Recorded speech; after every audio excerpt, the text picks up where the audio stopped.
Hello and welcome to Off the Track. My name is Peter Russell and today I'm joined by Ben Galvin. Hello. Corey Crane. Hi there. George Stoner. Hi there. Matthew Fleming. Hello. Michael Walker. Hello there. And Riley McGlue. Hello. And today we're going to be discussing sponsorship. How to get money. Not just money, though. $1. Yeah, products as well. Help. How to get help. Just general things you'll probably end up needing in this competition, I think. Yeah, So dollars is probably the big one that people have questions about. So anyone want to take a bet on who was the most successful at getting sponsorship here? Oh, we were very well supported from our community. I'm going to bet Infinitude here. Infinitude got 85k. Oh, actually, if I maybe recall Ascension. correctly. What? How much did you guys get? I think we're in the 70, 80,000 range. All right, so not bad.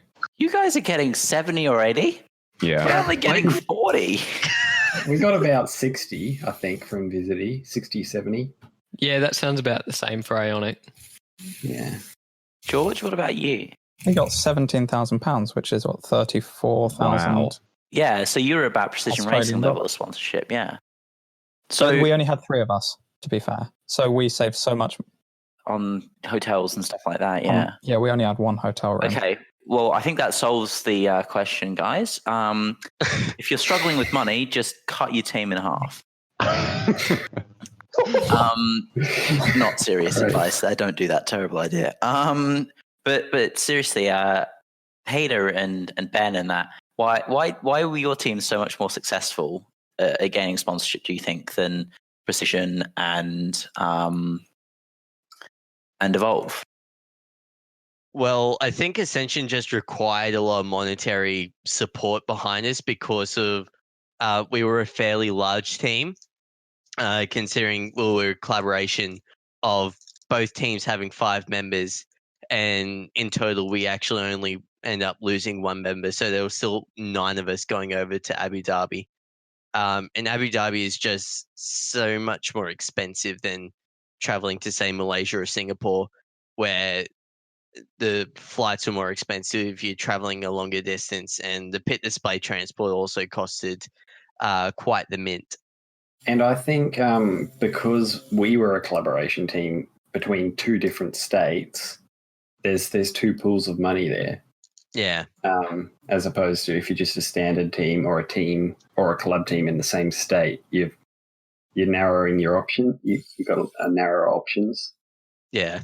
Right. That makes a lot of sense. Yeah. So obviously, collaboration teams have a bit of an edge being in 2 different sponsorship markets. So I know at Precision we got a fair chunk of ours from the South Australian and the federal governments. So obviously, you could double dip with, say, Infinitude, Victorian, and SA governments. I think you said in the previous episode, Peter, that that's where you got a fair chunk of your funds, if I'm not wrong. Yeah, we went to both governments. Well, we went to the state governments in both of our states as well as the federal government. But that came from REA as part of the default sort of funding and partnership they have with the Department of Defense. Right. But yeah, it was definitely helpful to have both state governments pouring their money in for us, which was, good help. It was a decent size of our income. Yeah, for us in Ionic, we found that being in 2 states also allowed us to get 2 separate grants from the federal government. So not just having different state governments. Yeah. Right. We didn't get any money from any government sources. Even the EU, they're very generous with their money. Well, I mean, maybe. Well, I don't. We never look for it, and I'm not sure they'd be particularly happy to give it to the UK anymore. Good point. But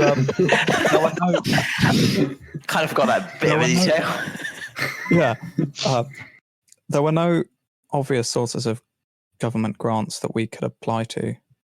Not, and there was no sort of. I think as you said, there's an REA, Department of Defense collaboration, we don't have anything like that.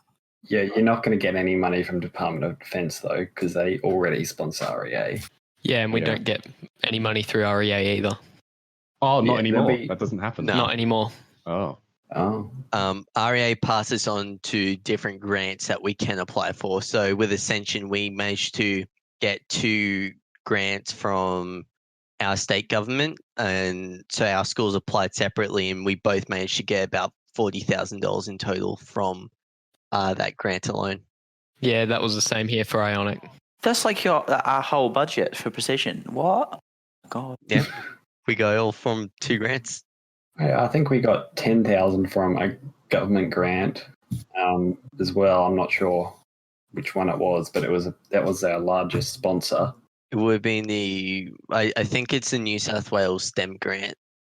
Yeah, For us, it was the just the federal Department of Science, Department of Industry and Science.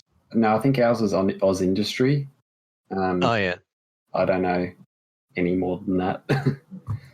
Right. So what I'm hearing here is that if you're looking for money and you're in Australia,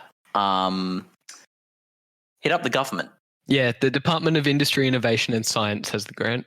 Right. So that's good for the monetary side. But if you listen to our other episode that will come out close to this one, the engineering one, we also discussed how collaboration's important. And George, you spoke about how helpful BAE Systems were sponsoring you by, I think they gave you monetary as well as in-kind support. They gave us just under half of our entire monetary sponsorship. And they also gave us, it's quite hard to quantify because they wouldn't normally charge people for the manufacturing services they provided. But I think if we were to get all of the parts that we had made for us from BAE Systems on their CNC lathes from all of our different wheel types, it would have been several £1,000s to pay a company to manufacture those for us, all of the unique designs. So they were a really valuable sponsor for us in terms of helping us to save money, and that was money we didn't have to spend. I mean, overall, I think we probably, so I say we raised about £17,000 worth of pure money, but we probably then also had about another £7,000 worth, £5,000 to £7,000 worth of sort of services provided for us by sponsors. So we didn't, so all of our pit display, the table and the printing, we didn't pay for any of that. That was all thanks to our sponsors, Speed Screen and WH Skinner, if I can plug them. I think people need to not underestimate the value of in-kind support and how valuable that can be to you, because it may not be money, but it's products and services anyway that you'd have to pay for if you didn't get them from sponsors. So don't overlook someone just because they're there to provide in-kind support, you know? Yeah. Because for example, for our national competition, we actually had only 3 money sponsors, but 12 in-kind sponsors. So being able to do that meant that we didn't have to raise anywhere near as much money. And with our current economic situation, you're going to find probably a lot more people wanting to do in-kind sponsorships because businesses will be less busy, but they'll have less money. So it's probably a really good time for that in-kind sponsorship. And that's going to be a really interesting flow-on effect from this pandemic, is how the sponsorship pool is going to be affected. Do you guys have any insights on that? Well, I mean, especially from understanding the competition, competing for 3 years especially over these last 3 years, the sponsorship pool is definitely lessening every single day and year that the competition goes on. And there's just so little money in the competition at this point that it's getting a lot harder to find those monetary value sponsors. And even in some cases, unless you have personal connections, the in-kind sponsorships, I can only imagine that after the economic crisis that will probably shortly follow, it's going to be even harder again for teams. Yeah, well, just on that, Ben, For us, we're in quite a unique situation because nobody from our school, besides myself doing cadet the previous year, had competed, and especially not at a World Finals event. And so the competition was quite fresh, and as you say, the sponsorship pool was, I guess, as great as it can ever be because we were the first round. And as a result, we had a lot of local business, and we also have a lot of international large business in our town to support all of the forestry and industry with that. So I wouldn't say we found it easy. It's never easy, but we were very fortunate to have all the generous sponsors that we had, both in kind and financial. I think it's lucky for us in particular having like a team from Cessnock and Penrith, because while we had a lot of different manufacturing firms that were willing to offer their services and mentor us, they had a lot of different businesses more willing to provide a monetary sponsorship because of the location. Cool. Very story. cool. But so obviously once you've started, reaching out to sponsors and that kind of things, you need to consider what you're going to offer them as a return on their investment, because some people are doing this in part because we're students, we're kids, they want to support our education, our learning, but that doesn't mean that they don't want to see some kind of return on their investment. And so some of the ways that Precision did that was if they were a major sponsor, they'd get their logo on the car. If they were, a big sponsor, they'd get their logo on the shirts and booth and all that kind of stuff. And all of the sponsors got spots on the portfolio and the website and that kind of stuff. And so what did you guys have return on investment wise and for your sponsors? Our highest tier sponsors after nationals, we gave them a car and I think a certificate of some form. That was more just in kind, because really, in terms of return on investment, it's mainly just they want to support students and STEM. It's usually like if it's like a franchise business, it's probably they've got a budget and they're just going to do it out of kindness, and they're really not going to care about the ROI so much. But yeah, certainly, think of creative ways to give back to the business, and I'd focus more on the people in the business rather than the branding of that business. So like we gave them a car. Especially if it's a smaller business. If you're talking about a local manufacturing shop or something like that, or a paint shop or something like that, then, giving back to the people is probably going to get you further than giving back to like branding that company for them. The larger the company gets, the more they're concerned about getting their brand image out there and in a positive way and seen as a positive light in the community. So one of our major sponsors from state through to World Finals was our local Ray White Tumut branch. And they're exceptionally generous, not only with their time, but also with finances. But what they were looking to get was, as you mentioned, that really positive image throughout the community. So we ran quite a strong campaign branding as much of their branding across ours in the local region as we could. So events that we had at our school or in town, and also local media as well. We put a really focused point on that one, and they were exceptionally grateful for that, as we were for their support. Yeah. Right, a good example. Yeah, we had a couple of sponsors that were known through sort of personal connections and in local areas. For example, our biggest sponsor in terms of monetary value was SBS Fencing, and they sponsored the Penrith Panthers NRL club for Australian football fans. It's probably like 2%. I don't know. We have a pretty large Australian audience. Oh, maybe it's 13%. And they provided us with tickets to a Penrith Panthers game, which was, I didn't get to go because I'm not in Penrith, so. Oh, that's a bummer, isn't it? It was really disappointing. So I didn't get to attend said football game, but I mean, there was a post about it on socials. Looks like everyone had a great time. Does anyone have anything else to add? George, do you have anything else to add? Do you have any unique ideas on return on investment?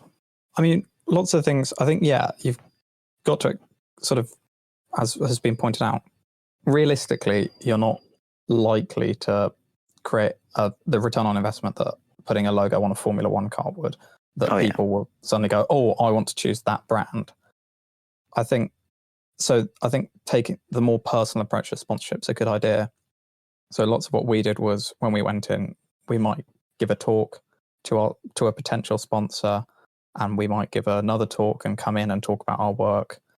And then after the event, we had planned this sponsors evening. So we got all of our sponsors together for one evening, and there were drinks and food and stuff. So trying to create that sort of more sort of a closer relationship with the sponsor, which I think so they feel like they've got more out of it.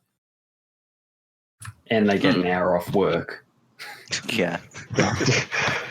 We did similar things as well. We actually had like this performing arts center at Brighton that worked really well as a venue for hosting these kind of things. And so we hosted a bunch of sponsors for a sponsors evening, and it was there was two. There's one before we went to Worlds with a kind of update on our progress for Worlds, and then there was one that was post Worlds as like a thank you for your support kind of thing, and we gave out a bunch of like certificates and that kind of thing, and they all seemed to enjoy it a lot, and it seemed to really cheer them up. That sounds like they're sad. Not cheer them up, but like they really enjoyed the evening, and it was a good way to end our professional relationship with them at that point.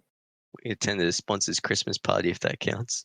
Yeah, another thing for ROI that we actually did was have two different kind of markets for merchandise. So we would make merchandise to just hand out on the trade booth at the competition, but then we also had like slightly more expensive merchandise, I guess, that we made particularly for the sponsors to give out after the competition. So that was just a cool piece of personalized ROI that our sponsors enjoyed. That's actually, I've not heard of that kind of thing before. Obviously, I've heard of cars, but actually giving them like merchandise and stuff. So it was things like we engraved some wine glasses and made a laser cut box. All right, yeah. So that was for Ionic. The Queensland side of the team did that. Yeah, just to pick up on that, for I guess our higher end sponsors, I guess if you will, we gave them a car, fully functional car, not quite race ready, but it was display purposes. We framed that in a really nice Perspex box with a raised floor, reflective floor, along with a custom shirt for that business, and a nice framed photo of the team at Worlds, I believe with Chase Carey, and they had a nice engraved logo on it as well with the business and thanking them. So, and we made the effort to go around to each individual business, especially post Worlds, to deliver that as well. And so that's another option is if you can't host a sponsors evening or you can't get them all together for one evening, what we did after Nationals was we just went around to the businesses. We didn't have that many sponsors for Nationals. We went around to the businesses and we just went in and we just thanked them and we chatted with them for a good 10, 15, 30 minutes, and they wanted to hear all about the competition and how it went and that kind of thing. And so we just talked to them and they really enjoyed it with the awards and that kind of thing that we gave them. And they enjoyed seeing pictures and that kind of thing. I'm making it sound like their grandparents seeing pictures of their grandkids, but like that kind of vibe was actually quite close to what it was. They were just proud that they could support us through this, I was sitting with their personally knitted blankets that you made for their Christmas, 2 Christmases ago that don't really get out when you come over. Oh, you mock me, but it was like it's probably the most apt description of what it was like. All right. So obviously we've talked about how engaging your sponsors is is a key way of getting a sponsorship. One of the first things they're probably going to see from your team is a sponsorship prospectus, which you probably will want to send out either as hard copy or in an email or both. So do you guys want to have a quick chat about the prospectuses and what you did prospectus-wise? Sure. In our prospectus, so on the front cover of our sponsorship prospectus, we had a nice little intro graphic to sort of invite the sponsors to be like, oh, what's this? Let's peep under the cover. And then the next page was just sort of like an intro to our team and just like a welcoming mat, a red carpet, if you will, to roll out what's ahead and how much money we need. Then there's content and another introduction. And the What's rest that second introduction? I actually don't know. I haven't read it. Oh, God. Yeah, we did a similar thing with 2 introductions. So we kind of had our main introduction talking about who we are as a team, and then a second introduction about what F1 in Schools is, because most companies don't actually know about the competition pretty obviously. Then some more introduction about team history before getting into actually how much money we needed and what our different options for sponsorship were. I think, Riley, that's a really good point about the explaining what F1 in Schools is, because I think lots of problems we had with sponsorship is we'd approach sponsors and they just wouldn't know anything about what it is. And in some ways, if people don't know really what they're going to maybe give £1,000 to, they're just not going to want to give you any money. I think you need to explain. It needs to be clear what they're giving money to. Yeah, and just on that, having a good cost breakdown, I think, is also really important so that sponsors can actually see that you're not just flaunting them for their money, if you will, that they can actually see where their money could end up and as a real approach rather than just sort of handing it over and good luck, have fun sort of deal. We had statistics. We had social media statistics. Really? You had Yeah. social media statistics? Yeah, we worked in some social media age demographics and the amount of exposure that they would get. See, this is the thing. This is something that people need to consider as well when they're looking for sponsors is how present they are with social media, because Precision wasn't very present with social media at all. We completely botched the social media side of our team. So Infinitude, I think, really hit the nail on the head with their marketing. And obviously Ascension took it a step further by including all your demographics and that kind of stuff. So I think that's a really good tip from Ben there to include that kind of information, because increasingly when we're looking at marketing, it's social media marketing, the tools that Facebook, Twitter, and Instagram and that provide for you to market your products to people are just, they're immensely data rich, and you can choose so specifically who and what groups you want to target to get the most click-throughs and the highest purchase to click-through rate and things like that. So that's a really good tip from Ben there. Does anyone else have some interesting little things they included in their prospectuses? Yeah, I think quantifying your audience is a very good idea. Something else we included was in our prospectus, we had our team's timeline. So our team over the last 4 years and the different teams we've been a part of, and kind of showing our journey, I guess, to try and build that relationship stronger with sponsors. We actually had 2 prospectuses for our Nationals campaign. We didn't do it for Worlds, but I still think it was a good idea. We had a 1-page prospectus, and then we had a long-form prospectus, because basically one of our mentors, who is a local business person, said that if we had a 1-page prospectus, that it's still got to be pretty and everything. It can't just be like a Word document, but with everything on there, that'll catch people's attention more than a big booklet. So I know from experience that, when it comes to dealing with, people from outside a business, you want to be able to easily see immediately what they want. And I see this with my boss, is that he deals with a lot of external contractors, and basically if they're not concise about what they're offering to the business, almost always he'll just like discard them. I'll just move on to this guy because he can articulate quickly what I need. And you see this with papers and that kind of thing in the scientific fields, is you'll have an executive summary at the start, which will be one, maybe two, if it's a really long study, 2 pages long, so that your executives and your bosses, your middle managers can pick it up and have a look and get the gist of the idea. And if they need more information, they can ask questions or they can look at the bigger document. And so that two perspectives idea, I think that's a brilliant idea on your team's part, Matt. Was our mentor's idea, but yes. Okay, well, yeah, your mentor's idea, but it fuses very well with what I've seen of how people do business. George, did you have any little unique things in your prospectus? We included some stuff about our sort of community projects. So our primary school project and the project we'd started in our school. So I think sponsors like to see that they're helping more than just the team. I think they like to see that their money will go towards. Yeah, do you want to speak a little bit about that primary school program you did? Yeah, so we got the Denford primary track, which is just 10 meters, and you pump it up with a bicycle pump, and then you press a button, and you have 2 little paper cars that fire off.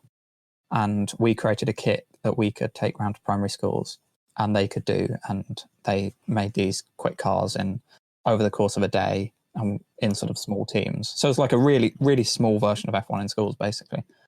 But we could take it around, get them involved.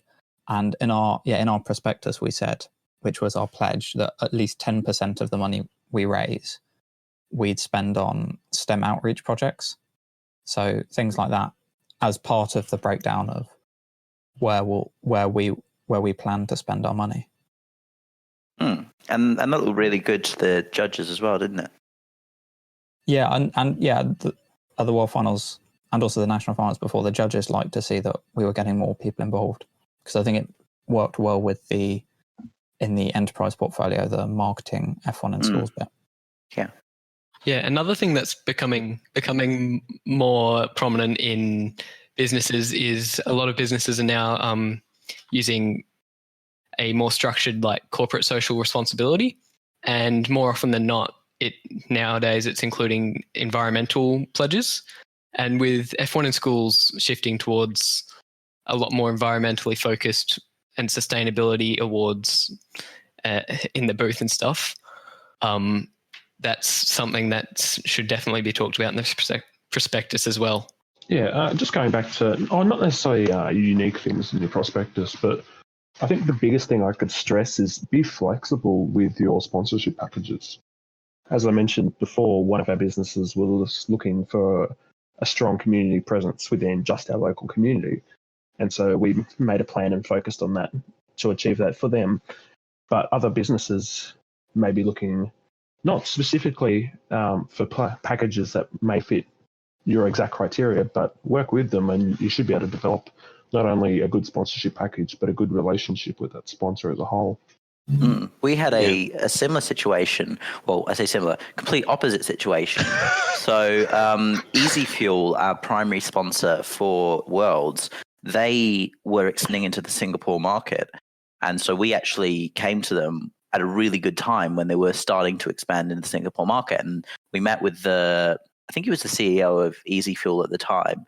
Great guy. And we gave him my presentation and that. And he said, firstly, he complimented us how it was more professional than most of the other presentations he'd been given by full-grown adults. So take from that what you will. We had that. Yeah, I know. It's a bit disappointing to hear, to be honest, that adults can't compete. But that being said, I can certainly see why sometimes. But anyway, we obviously he wasn't too interested in local promotion because they have already got a pretty strong brand in Australia, but he was certainly very interested in Singapore. So they had prominent places on our booth, and they were prominent on our car as well, and that kind of thing to try and, spread their brand in Singapore as much as possible. So yeah, kind of the opposite of what you had there with the local business. Yeah. And I think that's probably one of the biggest things I could stress is that you need to present a consistent professional image to your sponsors,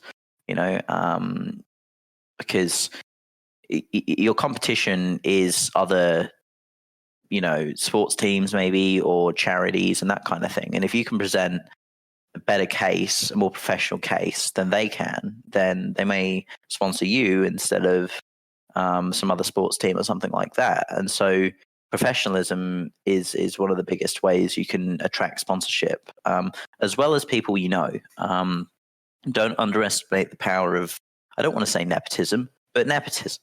And just knowing people and having connections is a really easy way to get in the door. George, you spoke about how it was easier to get sponsorship from was it BA Systems because they were local? Yeah, so they had a local sort of manufacturing and engineering plant. I don't know what you call it exactly. Yeah, but it was easy to get sponsorship from them because you could contact the local place instead of the national brand and that kind of thing. Yeah, and it was definitely, I think if we approaching the national headquarters would have been sort of reaching too far. Yeah. The thing about trying to reach for like those larger companies is you won't be sent to the right person straight away. And depending on how much time you have, it may not be enough in order to get to that person. Because of, the name F1 School still adds the word schools in it. So it sort of does carry around a certain sort of thought with it that, they're just school kids. We don't really need to worry about this too much.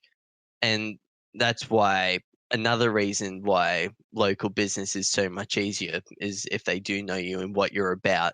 And they can meet you and they can talk to you and they can see how switched on you are to this competition and how, you're not just school kids, but you're the school kids that are able to present a professional brief for what is essentially a miniature business. Andrew Denford was talking a few weeks ago about how they're running small businesses, these teams, and that's what they are. And if you can present a good image to other businesses, they're more likely to support you in that way.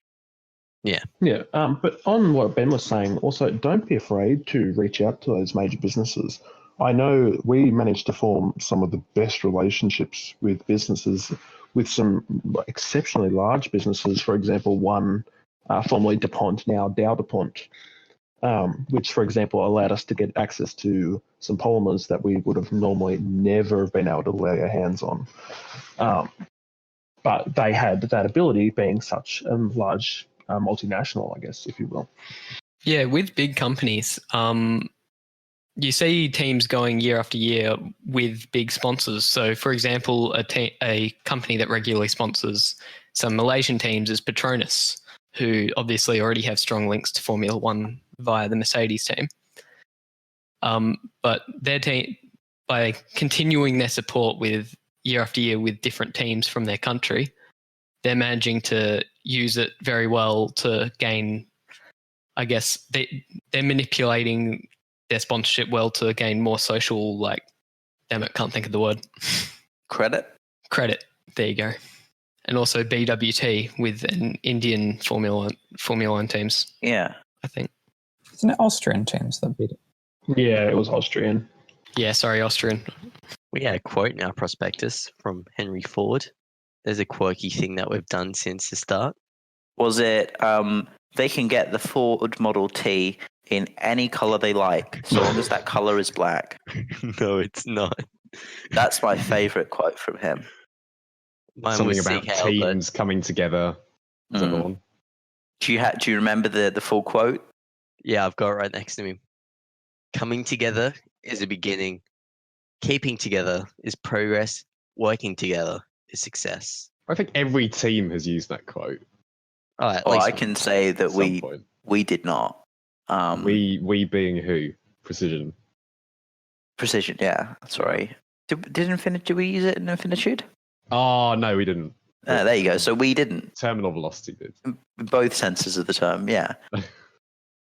For us, we found it really successful to not only have the prospectuses printed in high quality documents, but to also not request for them back, have them as a disposable unit, if you will, to leave with the business. That way they can actually have some time to consider it rather than simply a meeting or whatnot. Also, potentially, if they request more, just give them more. They may need to send it away to higher powers to get authorization, and having those supporting documents with them really helps your case. Thank you for listening to Off the Track. You can listen to us on Spotify, Apple Podcasts, and Google Podcasts. If you enjoyed this episode, you can rate the show on Apple Podcasts because it helps a lot in magical and mysterious ways. Make sure to follow us on Instagram at Off the Track Podcast, and you can visit us at offthetrack.net. Thanks for listening. Hopefully you can join us on our next episode. And goodbye from me and everyone else. Goodbye for now, but not forever. shout out to people who listen to us on an Apple Watch.